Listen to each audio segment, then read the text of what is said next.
우리가 진짜 이단도 보게 되죠.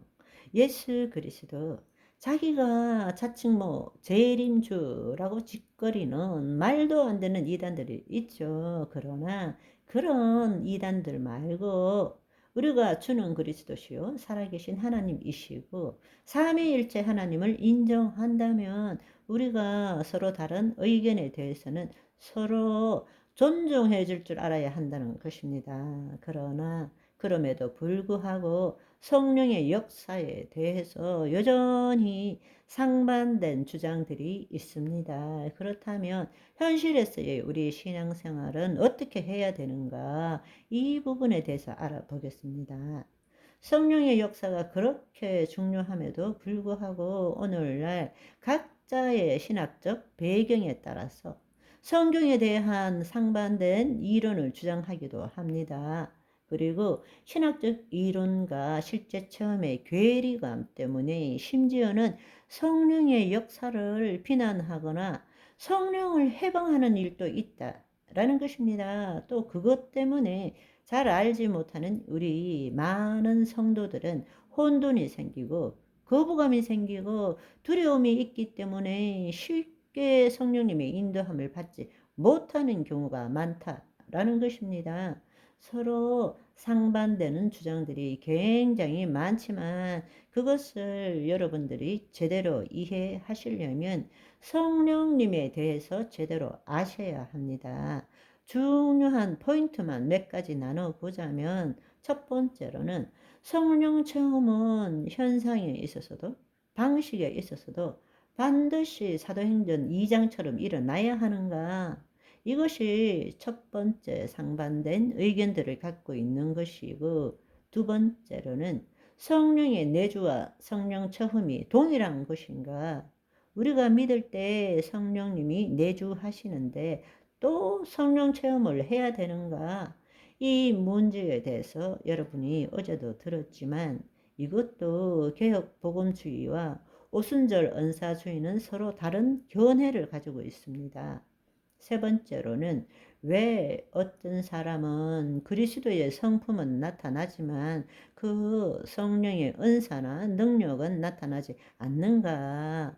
반대로 하나님의 능력과 은사는 나타나는데 그 인격은 왜 그리스도의 인격을 담지 못하는가? 이 세 번째 질문은 우리 모두가 정말 이상하다 이렇게 많이 느끼는 그런 질문이기도 합니다. 그렇지만 이 문제를 우리가 제대로 해결하기 위해서는 먼저 구약과 신약에 있어서의 성령의 역할에 대해서 한번 알아보시면 좋겠습니다. 구약에 있어서도 성령의 역사는 늘 있었죠. 그렇지만 구약에 있어서는 하나님의 뜻에 따라 특별한 사람을 성별하고 기름 부어서 주의 뜻을 이루도록 하셨죠. 그때 놀라운 사실은 그 특별한 사람에게 성령이 임하셨지만 내주하시지는 않았다라는 것입니다. 그래서 그 사람이 하나님의 뜻에 반할 경우에는 성령님이 다시 떠나가셨죠. 대표적인 예가 이스라엘 초대왕 사울의 이야기입니다. 그러나 오순절날 이후에 예수 그리스도를 믿는 자에게는 어떻다고 말했죠? 영원히 함께 하신다고 말씀하셨습니다. 아멘. 왜냐하면 우리가 예수 그리스도를 믿을 때 우리 안에 계신 예수 그리스도께서 우리의 원죄를 사해 주셨기 때문에 성령님이 내주하시고 영원히 함께 하신다는 것입니다. 아멘. 그러니까 구약에 있어서는 성령에 사로잡힌 바 되어서 하나님의 뜻을 이루는 일을 행하였지만 이 신약에 오면 오순절을 통해서 성령님이 우리 안에 내주하시고 영원히 함께 하신다는 것입니다. 아멘. 그렇지만 내주하시는 것이지 그 내주 다음에 성령님이 나타나는 것은 또 다른 문제입니다. 구약에 있어서는 내주하시는 것은 아니지만 하나님의 뜻을 나타내는 일이 주로 있었죠. 또 한 가지 중요한 사실은 구약에 있어서 성령의 역사는 주로 거룩하게 성결하고 주의 권세와 능력을 나타내는 일에 관련되어 있지 사람의 성품을 변화시키는 데는 관련되어 있지 않습니다. 그래서 실제로 구약에는 성령님께서 어떤 사람의 성품을 변화시키는 데 관여했다는 기록은 없습니다. 그러나 신약에 와서는 성령님께서 권능뿐만 아니라 그리스도의 성품을 나타내는 데에 성령님이 역사하신다는 말씀이 아주 많은 거죠. 아멘. 우리가 구약과 신약에 있어서 성령님의 역할의 차이점을 이해하면 좋겠습니다. 그렇다면 성령 체험은 반드시 사도행전 2장에 나타나는 현상과 방식대로 일어나야 하는가? 그래야만이 성령 체험했다고 말하는가? 전혀 그렇지 않습니다. 여러분, 사도행전 2장에 오순절 날에 바람 소리가 있고 불의 혀처럼 갈라지는 것이 있어서 마가의 다락방에 120문도가 모였을 때 각 사람 위에 임하게 되었고 모인 모든 사람들이 성령 체험을 하게 되고 성령 충만하게 된 것이죠.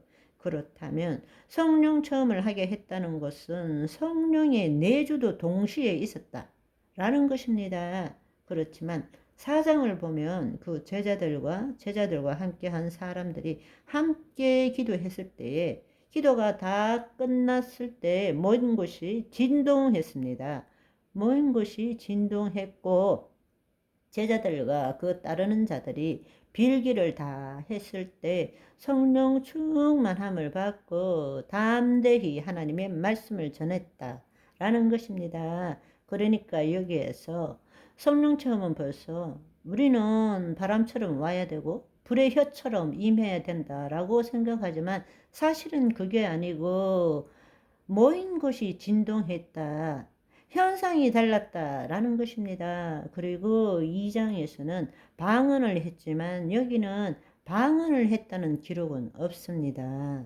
성령의 역사는 천차만별 우리가 여기 있다 저기 있다 이렇다 저렇다 성령의 역사를 우리가 임의로 제한하면 절대로 안 되는 것입니다. 아멘. 오늘은 여기까지. 바이바이.